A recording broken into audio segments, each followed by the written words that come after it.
আসসালামু আলাইকুম প্রিয় দর্শক। এই মুহূর্তে বাংলাদেশের সবচেয়ে বড় হিরো হচ্ছে আসিফ নজরুল।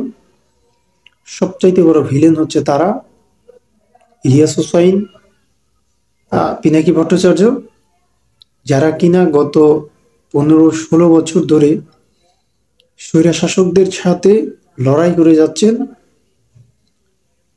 এবং যারা তাদের জীবনের সর্বোচ্চ ত্যাগটুকু দিয়ে বাংলাদেশের জন্য কিছু করার প্রচেষ্টায় এখনো তারা চালিয়ে যাচ্ছেন। তাদেরকে আজকে ভিলেন রূপে আমাদের সামনে প্রেজেন্ট করার চেষ্টা করা হচ্ছে। গত কিছুদিন আগে যেই অভিযোগটি আনা হয়েছে আসিফ নজরুলের বিরুদ্ধে, সেখানে সবার যে অবস্থান দেখলাম তাতে মনে হলো যেন ইলিয়াস হুসাইন হচ্ছে দেশদ্রোহী একজন লোক, তার ফাঁসি হওয়া উচিত, এরকম একটা ব্যাপার। তাদের মনে হচ্ছে যেন ইলিয়াস হুসাইনদের এই দেশের জন্য কোনো কন্ট্রিবিউশন নাই, বিষয়টা এরকম মনে হচ্ছে। কিন্তু আদতে কি সেটা ঠিক? সেটা ঠিক না।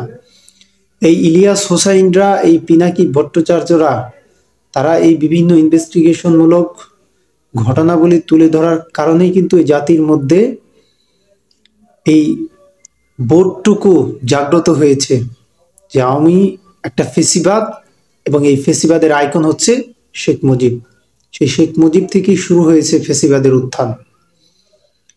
এই যে এই কনসেপ্টটা আমাদের মধ্যে স্টাবলিশড করেছে এই এরা, এবং এদের কারণেই মূলত এই ঘুমন্ত জাতি আজকে জাগ্রত হয়েছে। এখন শুধু কি তাই করেছে এই এতটুকুই? তারা এই কাজগুলো করতে গিয়ে তারা দেশ ছাড়া হয়েছেন, জেল খেটেছেন, বিভিন্ন প্রহসনের শিকার হয়েছেন, বিভিন্ন মামলা মোকদ্দমার শিকার হয়েছেন, দেশ থেকে তারা অবাঞ্ছিত হিসাবে ছিলেন। আজকে তাদেরকে আপনারা ভিলেন রূপে আনছেন। আমাদের আসিফ ভাইয়ের যে পোস্ট, সেই পোস্টটা মেনে নিলাম যে সে রয়্যাল এজেন্ট না, কিছুই না। ইলিয়াস ভাই যা অভিযোগ করছে সব ভুল, সেটা আমরা মেনে নিলাম। কিন্তু আমাকে কি একটু বলতে পারেন যে এই গত 4 মাসে আপনাদের অর্জনটা কি? আপনারা কি অর্জন করেছেন যেটার দ্বারা মানুষকে বলতে পারবেন যে না দেখেন, এগুলা বলা হচ্ছে, এগুলা প্রোপাগান্ডা ছড়ানো হচ্ছে, এটা কিন্তু সত্য না, আমরা দেখেন এই এই কাজগুলো করেছি। জনগণের জনগণের সামনে কোনো একটা কাজ নিয়ে দাঁড়ানোর মতো এখন পর্যন্ত আইডেন্টিটি আপনাদের হয় নাই এই সরকারের। এই অথর্ব সরকার যে জুলাই বিপ্লবের রক্তের মধ্য দিয়ে তারা সরকার গঠন করেছে, সেই শহীদদের একটা তালিকা এখন পর্যন্ত করতে পারে না, এবং যারা আহত হয়েছেন তাদের চিকিৎসা নিশ্চিত করতে পারেন নাই। চিকিৎসাধীন অবস্থায় একজন ভাই আমাদের শহীদ হয়েছে। অতএব এটাকে এত ছেলে খেলা মনে করা যাবে না। আসিফ ভাই, প্রথম আলোর মধ্যে যে একটা ছেলেকে নিয়ে পিটাইলো সেনাবাহিনী, সেই ছেলেটার আর্তনাদ কি আপনি শোনেন নাই? সেই ছেলেটা কি বলছিল? কান্না করতে করতে বলছিল যে ওই সরকারের আমলে মার খাইছি, দুঃখ ছিল না, কিন্তু এখনো মার খেতে হবে, এই কথাগুলো বলেছিল। এবং সে বলেছিল সেখানে তাকে হুমকি দেওয়া হয়েছে, তাদের সবাইকে মেরে ফেলা হবে, এই কথাগুলো আপনাদেরকে বলেছিল। আপনারা কি সেটা দেখেন না? সেটার এগেইনস্টে কিছু করতে পারলেন না, বরঞ্চ এগুলা নিয়ে যারা কাজ করার চেষ্টা করতেছে তাদেরকে দমিয়ে রাখার প্রচেষ্টা আপনারাও করছেন। আপনাদের অ্যাক্টিভিটির মধ্যেও সেই বিষয়গুলো লক্ষণীয়।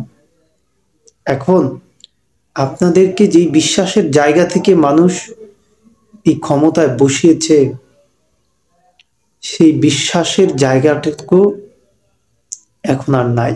আপনারা সেই বিশ্বাসটা রাখতে পারেন নাই। আপনারা কি করেছেন বলেন? 1 মাসের একটা আন্দোলন করছেন।